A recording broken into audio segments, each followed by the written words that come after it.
All right, guys, it's 8 a.m. Friday morning, and we picked up this bad boy just a few days ago. It's a 2013 Raptor. So we've got it loaded up with some camera gear right now. We're gonna go take it out, basically just see how it drives, get a feel for it, do basically like a 70,000 mile review. That's essentially where it's sitting right now, and just see what's good, what's bad, and what we got for the money. So as I mentioned, this truck's sitting with about 73,000 miles on it, and we kind of want to give you guys a review or an idea of what you're getting when you buy a used Raptor like this.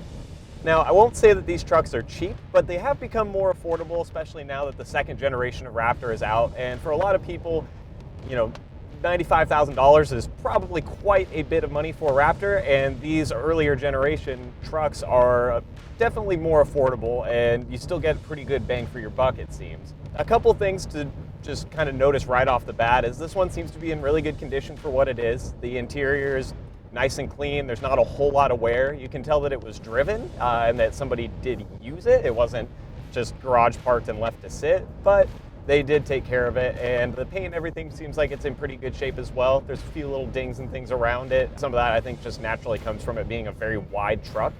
So as people drive them, they bump into things or get hit just because it's not easy to maneuver. But overall, definitely in solid shape. Now with the Raptor we have here, it's a 2013 model, which means it comes with the 6.2 liter V8. Some of the early 2010s had the 5.4 in it, which isn't really a favorite engine of mine. It's just okay. But I was interested to see how the 6.2 would perform, and especially comparing it to the other 5.0 trucks that we've had that are this same generation and my own EcoBoost that I've got. And I gotta say that I do actually really like it. It's almost a little bit sad that Ford got rid of this, because compared to the 5.0s from the same generation, it makes quite a bit more power and feels a lot more torquey. The 5.0s tend to feel a little bit sluggish, but this truck kind of makes up for it. And especially given the weight and having, you know, these essentially 35-inch tires from factory, there's a lot to move around, and it actually gets up and goes pretty decent. And I can mat it here on the freeway. It'll drop down to third just like that. And in no time, we're cruising up past 80 into 90. And it's really not a wall of power that just smacks you, but for a V8 with 70,000 miles on it, it is more than acceptable.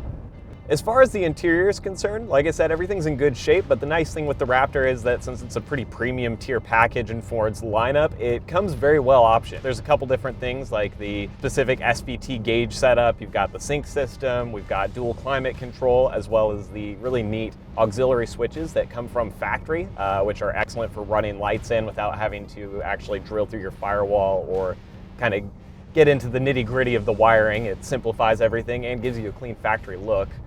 We've also got the off-road mode button there, as well as the hill descent control, heated and cooled seats. There's really about every option that you could possibly get from Ford is put into these trucks, with also some other custom things like the upholstery in the seats is unique to the Raptor specifically. So you get some neat details that just kind of set this truck apart from the rest of the F-150 lineup.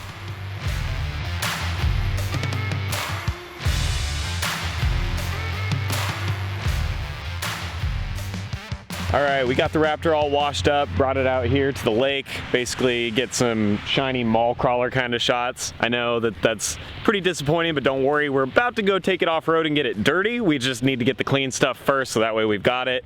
I was shooting some photos, Leo's getting some video right now, and yeah, we're just out here trying to flex on people.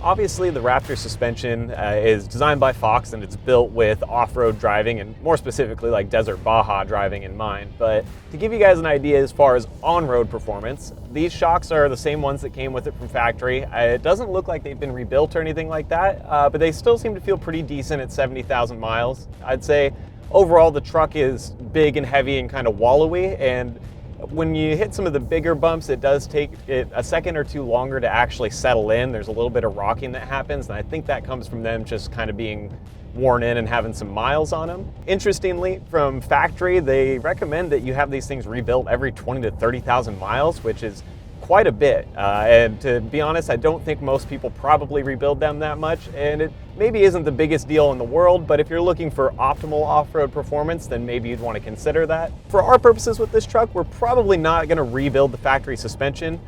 Fox actually makes a nicer 3.0 suspension setup that we're looking into, and we're probably going to be upgrading the coilovers and shocks all around on this to give it just a better suspension setup overall, and something that's going to be even more aggressive off-road and something that we can run even harder than a factory Raptor, which is going to be pretty cool, I think, once it comes around to it. But for some people, the rebuild might be an option. It just depends if you want to have your truck sitting up on jack stands when you send them in. And for a lot of people, that's maybe not the best option available, which actually, just for a quick test, so we're going to go ahead, bring this thing up to 60, and then get on the brakes with everything loose behind us.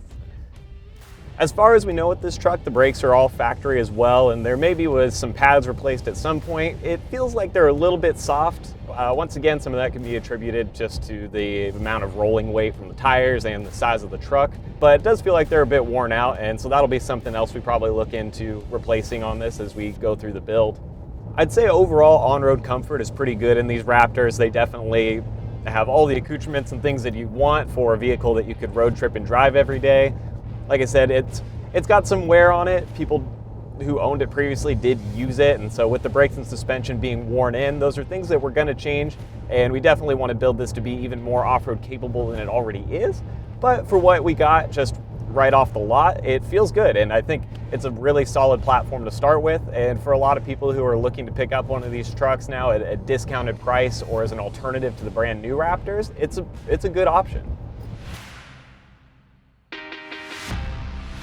So obviously, as you're watching this, the big thing you want to know is, how does this truck feel off-road? So we took it up this wash out here outside of Phoenix, and we're kind of cruising through the sand, hitting some bumpier areas, navigating through bushes, all the standard desert stuff that you'd kind of expect a Raptor to be doing. And it feels good. It's definitely a lot more planted than any other basic, 2013, 2014 F-150. It feels a lot more stable than that.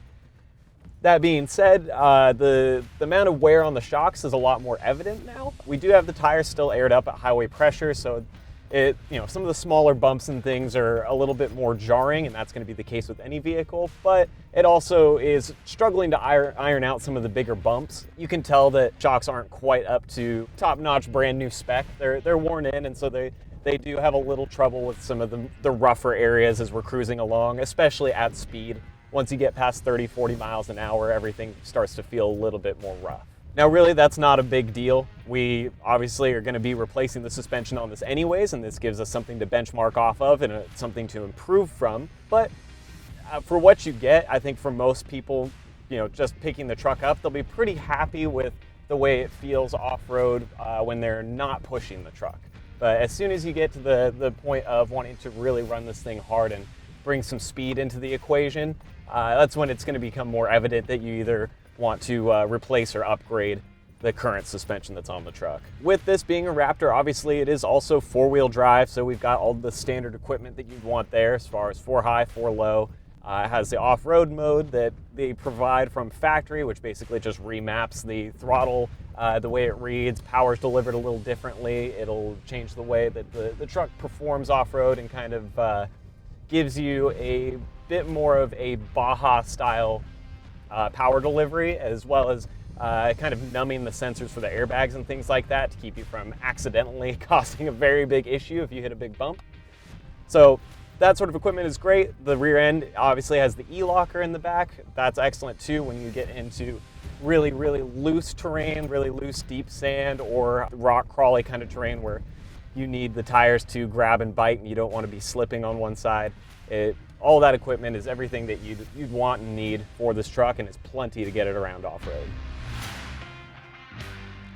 I want to go ahead and talk about mods real quick, because what we've got here with our Raptor is basically bone stock. Nothing really essential has changed on this truck. It's essentially the way it came off the lot in 2013, but the previous owners made a few little tweaks, and one of the big ones is all the lights they put across the front here. You can see we've got some kind of just knockoff eBay off-road lights that are okay. They do turn on and they're wired into the switches inside, but they're not very bright and they tend to fill up with moisture and kind of fog a little bit on the lenses, which is really not ideal. Thankfully, our buddies at Baja Designs have some ideas for this truck, so I think we're gonna have a few things coming down the line to get that swapped out with a really nicely performing off-road lighting setup. Now with that, obviously suspension is still stock like we were talking about, and it has a very cool wheel tire combination. Personally, these like kind of faux beadlock wheels that they did from SVT are really nice. They look good, and I mean, there's obviously nothing wrong with the KO2s that come on this truck, but it's something where we still think we can probably improve a little bit. Obviously, Ford knows what they're doing, but we want to make this even more aggressive and more off-road capable, which means stuff underneath the truck is probably going to change.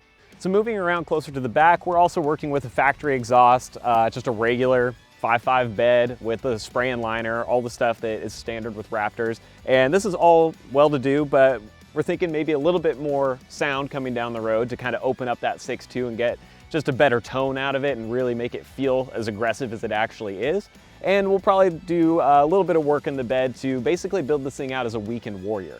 And that's going to be sort of our key phrase with this truck, because while there is a lot of really good builds where guys have turned these into full-blown trophy trucks and pre-runners and they're caged out and fiberglass everywhere, that stuff's awesome, but for most guys like you and I, that's not gonna work as a daily vehicle. So we want this thing to be more capable than it already is off-road, while still being able to do all the things you'd want your truck to do on a day-to-day basis, whether it be getting you back and forth to work or hauling the family around. So obviously that leads then into the weekend warrior idea of being able to just rip and thrash on this truck over the weekend, take it out on a wash like this and just floor it, go nuts, have a great time, or take it out to the dunes, and then still be able to drive home and enjoy it the next day when you have to go to work. That's probably enough talking though. Obviously we've got this thing sitting out here in the desert and I'm pretty eager to keep driving it and do a little bit more testing, so we're gonna hop back in and go nuts.